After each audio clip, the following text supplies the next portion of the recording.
At 10:47 p.m., my daughter called me screaming, "Dad, please." "He's here." I sat straight up in bed. "Who?" Then I heard it through the phone. Bang, bang, bang. Someone was pounding on a bathroom door. My daughter was crying on the other side. "Dad, it's Colby. He won't leave." Another slam rattled through the phone. "Open the door, Natalie." "Dad, please." "Keep the door locked." I told her, "Stay away from the door. I'm coming." I grabbed my keys and headed for my truck. What Colby didn't know was that Natalie wasn't alone anymore. Her father was on his way. And I'd spent most of my adult life learning what to do when someone thought they had the advantage. Before we move forward, I want to know where you're from. It really means a lot to me to know how far these stories reach. I drove through the rain, replaying her voice in my head. For months, I'd watched Natalie change. She stopped seeing friends. She kept her phone face down. And whenever Colby's name appeared on the screen, she'd go quiet. I'd asked her about it more than once. "It's nothing, Dad. We're just having problems." I knew it wasn't nothing, but she was an adult, and I couldn't force her to tell me what she wasn't ready to say. Now I was 5 minutes away. When I turned onto her street, I spotted a dark SUV sitting near the curb. The engine was running, but nobody was behind the wheel. I slowed down. The porch light at Natalie's house was off, even though the neighboring houses were lit up. Then lightning flashed. For half a second, I saw someone standing behind the upstairs curtains. I kept driving past the house. I didn't park in front. I didn't call out. I circled the block and came around again, this time from the opposite direction. The SUV was still there. One rear tire was caked with fresh mud, and something about its position bothered me. It wasn't angled toward the road. It was pointed directly at Natalie's house. I pulled over 2 houses away and killed my headlights. My phone buzzed. "Dad, don't come inside yet." Then another message appeared. "He has a knife." I stared at the house. "Don't rush. Don't assume. Observe." I looked toward the bathroom window. It was completely dark. Then I noticed something else. The shadow I'd seen upstairs was gone. My phone buzzed again. This time, it wasn't Natalie. It was Colby. "Douglas, I know you're out there." I didn't move, because suddenly, I wasn't wondering whether Colby had come there to get Natalie. I was wondering what he had come there looking for. And if my daughter was right about the knife, whatever he wanted was worth frightening her badly enough to call me at 10:47 at night. The man outside. I kept my truck parked 2 houses down and watched Natalie's place through the rain. Colby's message was still glowing on my screen. "Douglas, I know you're out there." I didn't answer. If he'd seen my truck, recognized it, or caught my headlights coming around the corner, there were plenty of ordinary explanations for how he knew, but I wasn't interested in giving him another piece of information. I called Natalie. She answered immediately. "Dad." "I'm outside. Tell me exactly where you are." "I'm still in the bathroom. The door's locked." "Is Colby still there?" Silence. "I don't hear anything." That bothered me more than the banging had. "Stay where you are." "Okay." I stepped out of the truck and moved beneath the cover of an oak tree. From there, I could see the dark SUV parked near Natalie's house. The engine was still running. Nobody was behind the wheel. Then I noticed something near the windshield. A tiny red light. A dash camera. I couldn't tell whether it was recording, but it gave me one possible explanation for Colby's message. Maybe he hadn't seen me at all. Maybe he'd seen my truck. That was enough. I called my old friend Pete. "Pete, I need you awake." His sleepy voice came through the phone. "Doug, it's almost 11. "I know." That woke him up. "What's going on?" "My daughter's in trouble." "I'll be there." While I waited, I kept my eyes on the house. Then my phone rang again. "Natalie." "Dad?" "What happened?" "I think he's gone." "Don't open that door." I heard the front door. I looked toward the house. Nothing moved. Then I caught a glimpse of a figure near the side of the house. Too quick to identify. "Stay put," I told her. I crossed the street, keeping my distance from the house. Near the driveway, something caught the reflection from a streetlight. I crouched down. It was a phone. The screen was cracked, and the battery was almost dead.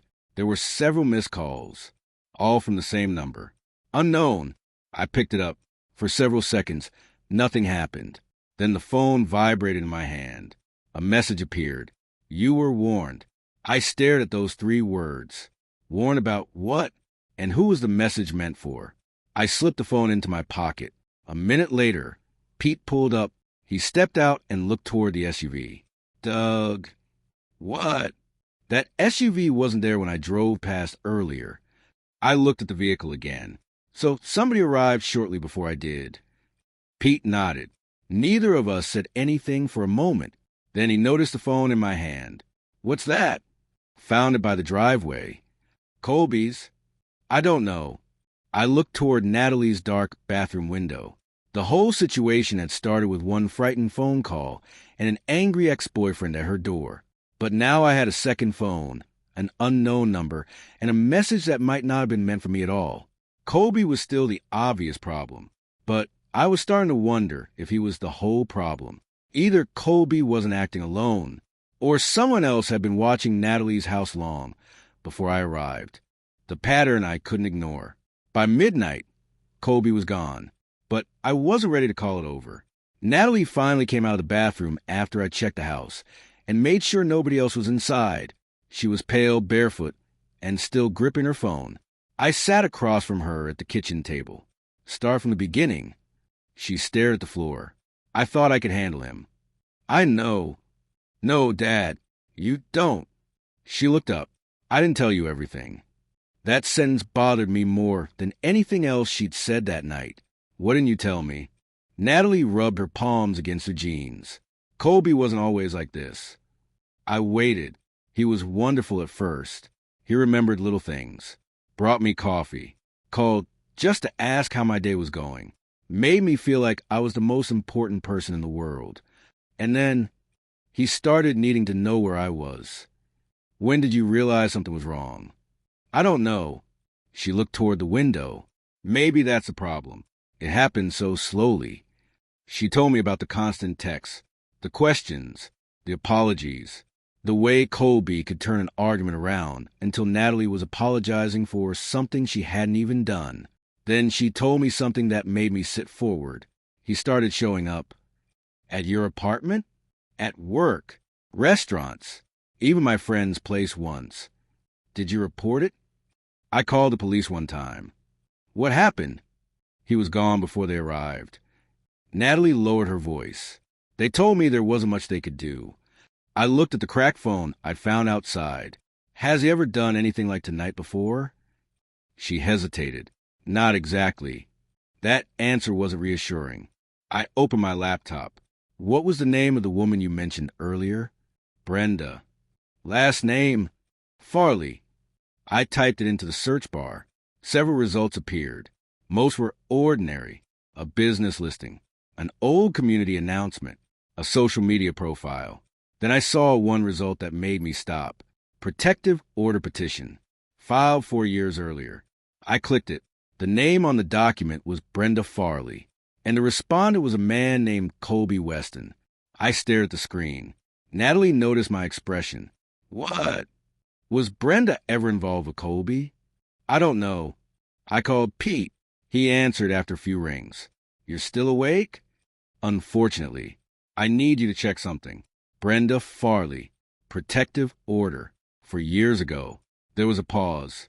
Then keyboard tapping. The case is real, he said. Against who? Colby Weston. I looked at Natalie. Was it granted? No. Why? I don't know yet. That was all he had, but it was enough. Someone else had apparently stood where Natalie was standing now. Someone else had tried to get protection from Colby, and somehow, for years later, my daughter had ended up in the same situation. I closed the laptop. Tomorrow, we're finding Brenda. Natalie shook her head. Dad, what if she doesn't want to talk? Then we leave her alone. I stood up, but if she does... I looked at the court document again. She may be the one person who can tell us what we're dealing with. My phone buzzed. Unknown number. I opened the message. Don't ask Brenda. I stared at it. Then another message appeared. She remembered. I looked at Natalie. The color drained from her face. Dad? What? She swallowed hard. I never told you how I met Brenda. The woman who knew. Natalie didn't answer right away. She sat at the kitchen table, staring at the message on my phone. She remembered. Dad. She finally said, I met Brenda before I ever met Colby. That caught me off guard. You knew her before him? Natalie nodded. I was working at a coffee shop. Brenda came in a few times. We started talking. About what?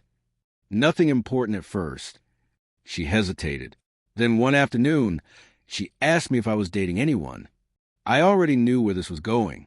What did you tell her? That I was seeing Colby. Natalie looked down. She went quiet. What did she say? She asked me if he was controlling. I leaned forward. Why would she ask that? I didn't know. Natalie took a breath. Then she told me something strange. What? She said, if he ever makes you feel like you need permission to breathe, leave before you get used to it. For a moment, neither of us spoke. Did she tell you why? No. Did she mention the protective order? Not then. I looked at the court document again. So what happened after that? I stopped talking to her. Why? Colby didn't like her. That answer made my jaw tighten. What did he say? He said Brenda was bitter, that she had problems with men, that she liked making herself the victim. The words sounded familiar, not because I'd heard them before from Colby, because I'd heard versions of them from people who wanted to discredit someone before anyone believed them. I closed the laptop. Get some sleep? Dad? What? What are you going to do? Nothing tonight. She looked surprised. Nothing? Not until I know what I'm dealing with. That was the difference between anger and action. Anger wants an answer immediately. Experience teaches you to wait for facts. The next morning, Pete met me outside a small diner. He slid a folder across the table. I couldn't get much, he said. Just what was publicly available. I opened it. The protective order case was there. For years old, Brenda had filed against Colby. Dismissed. But there was something else. A second address. Brenda had lived 2 streets away from Colby's apartment during the same period. I looked at Pete. Coincidence? Could be. Neither of us believed that completely. Then I saw a handwritten note at the bottom of the page. A phone number. Pete shook his head. It's an old number. Don't know if it still works. I dialed it. 1 ring. 2. 3. Then a woman's voice answered. Hello. I glanced at Pete. Is this Brenda Farley? Silence. Yes. My name is Douglas Pute. My daughter recently left Colby Weston. Another pause. When Brenda spoke again, her voice had changed. Is she safe? Yes. I heard her exhale. Then don't bring her here. Why? Because if Colby knows you're looking for me, he'll know you're getting close. Close to what? She didn't answer. Brenda? Finally, she said, you need to understand something about Colby. What? He doesn't get angry because you leave him. I waited. He gets angry because you leave without giving him what he wants. What does he want? The line went silent. Then Brenda whispered. I can't explain that over phone. Before I could respond, she added, meet me tomorrow morning, Blue Ridge Diner. Why there? Because it's public. Then she hung up. I lowered the phone. Pete looked at me. What did she say? I stared through the diner window at the rain beginning to fall. She wants to meet. And I thought about the message from the night before. Don't ask Brenda. Someone clearly didn't want that meeting to happen. And now I had one question I couldn't shake. Who was more afraid of that meeting? Brenda, Colby, or whoever had sent me that message? The meeting at Blue Ridge. The next morning, I arrived at the Blue Ridge Diner 20 minutes early. I chose a booth near the window, where I could see both the front entrance and most of the parking lot. Pete sat across from me, nursing a cup of coffee. Natalie had wanted to come. I told her no, not because I wanted to shut her out, but because she'd spent enough time looking over her shoulder. This meeting was mine. At 9:07, a woman in a green raincoat walked through the diner door. She stopped just inside. Her eyes moved across the room, checking the entrance, the counter, and the windows before she finally looked at us. She kept one hand wrapped around her purse. "Brenda?" I asked. She nodded. "Which one is Natalie?" "She isn't here." The tension left her face for just a second. "Good." She slid into the booth, keeping her chair positioned so she could still see the entrance. I noticed people who haven't spent time worrying about who's behind them don't usually sit that way. "You knew Colby 4 years ago," I said. Brenda wrapped both hands around her coffee. "Yes." "You filed a protective order petition." Her eyes dropped. "Yes." "What happened?" "I withdrew it." "Why?" She took a slow breath. "Because I got tired." That answer told me more than she probably intended. Tired of Colby? Tired of proving that what was happening was real. Pete leaned back. "Did he ever threaten you directly?" Brenda shook her head. "Not exactly." "What does that mean?" "He didn't need to say, 'I'm going to hurt you.'" She looked toward the window. "He'd say things that sounded harmless." Then she gave us an example. He'd tell her nobody would believe her, that people would think she was unstable, that her friends would eventually get tired of hearing about him. Then he'd apologize. He was very good at apologizing, she said. I thought about Natalie. The flowers, the constant messages, the apologies after every argument. The pattern was becoming harder to ignore. Brenda reached into her purse and pulled out an old photograph. It showed her standing beside Colby. They looked happy. She turned it over. There was a date written on the back. Underneath it were 3 words. "She knows too much." I looked at Brenda. "Who wrote that?" "I don't know." "You kept it?" "I kept everything." She slipped the photograph back into her purse. Then she lowered her voice. "There's something else you need to understand." "What?" Colby wasn't always acting alone. I didn't interrupt. I never figured out who was helping him. But sometimes he'd know things he shouldn't have known. "Like what?" "Where I'd been, who I'd talked to, things I'd said when he wasn't around." Pete leaned forward. "Did you ever see someone watching you?" Brenda nodded. "Once." "Could you identify them?" "No." She paused. "But I remember the vehicle." "What kind?" "A dark SUV." My eyes moved toward the window. Brenda noticed. "If you've seen that kind of SUV around your daughter's house, don't assume it's just Colby." That was all she said. Her phone buzzed. She looked down. The color drained from her face. "What is it?" I asked. She turned the screen toward us. "You should have left it alone." Brenda immediately stood. "I have to go." "Brenda?" "No." She grabbed her purse. "Whatever you do, don't follow me." She hurried toward the door. I didn't move. Instead, I watched the parking lot. Across the street, beside an old hardware store, sat a dark SUV. The engine was running. Someone was behind the wheel. I couldn't see the driver's face, but the vehicle was positioned for an easy exit. I quietly took out my phone and photographed the license plate. I didn't approach. I didn't chase it. I simply waited. The SUV's headlights suddenly came on. Pete looked at me. "Doug." "I see it." The SUV pulled away. I watched until it disappeared around the corner. Then I looked down at the photograph I had just taken. One thing was becoming clear. Someone didn't want Brenda talking to us. And whoever that person was, they just made a very big mistake by letting me get their license plate. The plate, I didn't follow the SUV. That would have been the easy mistake. Instead, I took a picture of the plate, wrote down the time, and stayed where I was. Pete looked at me. "You really think that was the same vehicle?" "I think we have enough to check." On the drive back, I called an old colleague I still trusted. He couldn't give me anything confidential, and I wasn't asking him to. I simply gave him the plate number and asked whether he could legally confirm the registered owner through information available to him. An hour later, he called, "Registered to a man named Garrett Hale." "Anything else?" "He owns a small security company."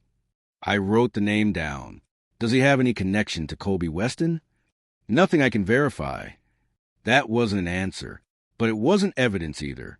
When I got home, Natalie was waiting in the living room. "Where's Brenda?" "I don't know. She called me after leaving the diner. What did she say? I told her. Natalie listened quietly. Then she said something that stopped me.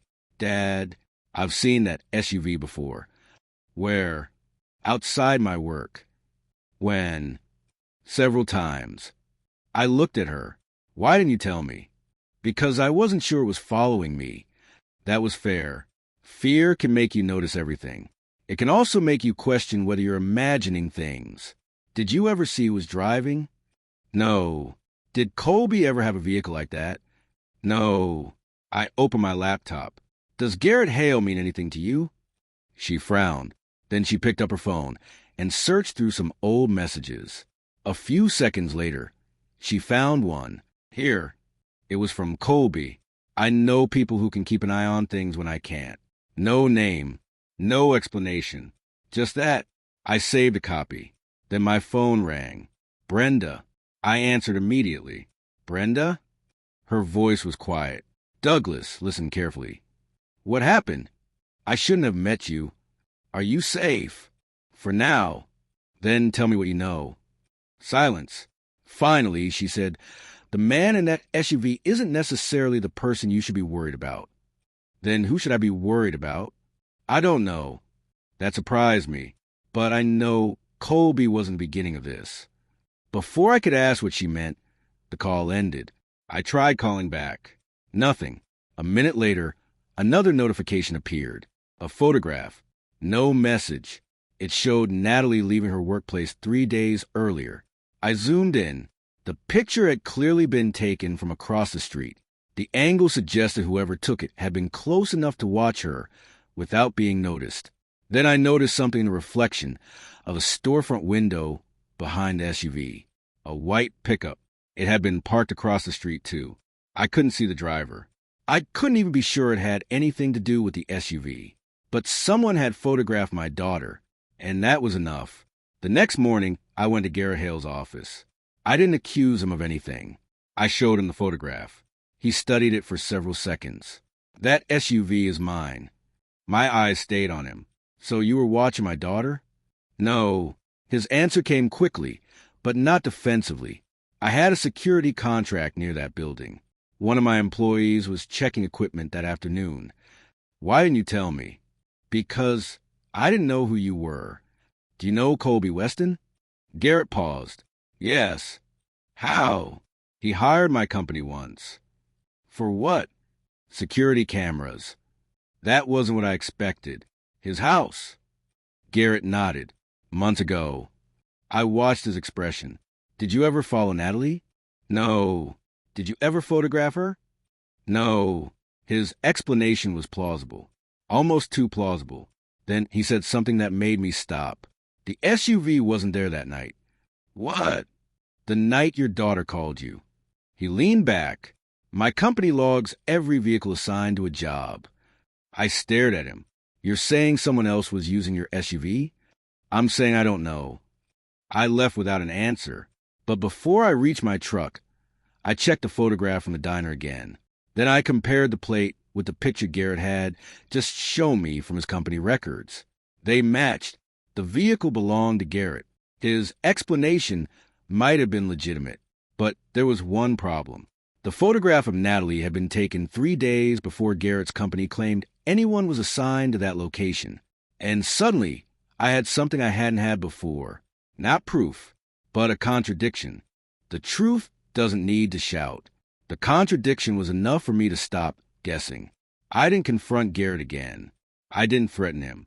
And I sure wasn't going to chase anybody through the streets. Instead, I took everything I collected and handed it over people who could actually investigate it. The photograph of Natalie, the SUV plate, the messages, the old protective order filing, Brenda's statement, and the timeline that didn't match Garrett's explanation. I also turned over cracked phone I'd found outside Natalie's house. That changed things. Garrett admitted one of his employees had access to the SUV. That employee had also done occasional work for Colby. Garrett denied knowing what the employee had been doing and insisted he had never ordered anyone to follow Natalie. Investigators couldn't immediately prove Garrett had authorized the surveillance, but the connection was enough to keep the investigation open. And there was still one loose end. The white pickup from the photograph. Investigators confirmed it had been there.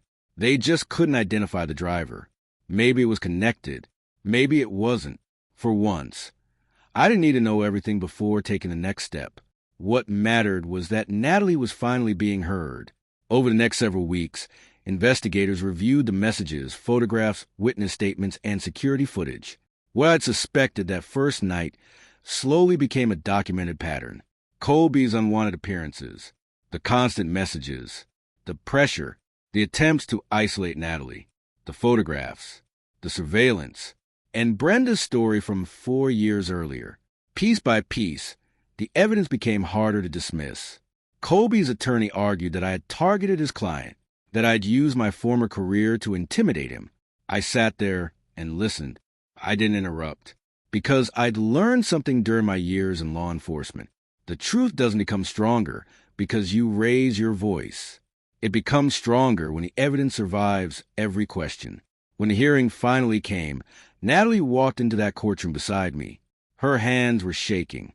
I leaned toward her. "You ready?" She took a breath, then nodded. When her name was called, she walked to the witness stand by herself. That mattered to me. For months, Colby had made her question her own judgment. Now she was standing in front of a judge, telling the truth in her own words. She talked about the phone she never felt safe putting down, the constant demands, the apologies, the isolation, and the night she locked herself inside that bathroom while Colby pounded on the door. She didn't exaggerate. She didn't need to. The messages had timestamps. The photographs had dates. The security footage showed where people had been. Brenda's testimony established that this wasn't an isolated incident. And when Natalie finished, the courtroom went completely quiet. She looked toward me. I gave her one nod. Nothing more. She didn't need me to carry her anymore. The court granted protection she needed, and the evidence concerning Colby's conduct was referred for further action.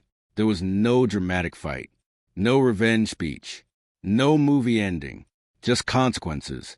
Weeks later, Natalie and I sat at the same kitchen table where she'd finally told me everything. She looked at me. "You know what I'm most embarrassed about?" "What?" "That I didn't tell you sooner." I shook my head. "Don't be."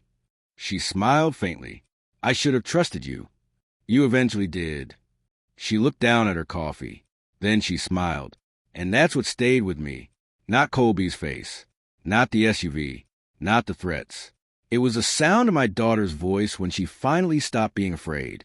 Because that night at 10:47 p.m., she called her father for help. And in the end, Colby never understood something very simple.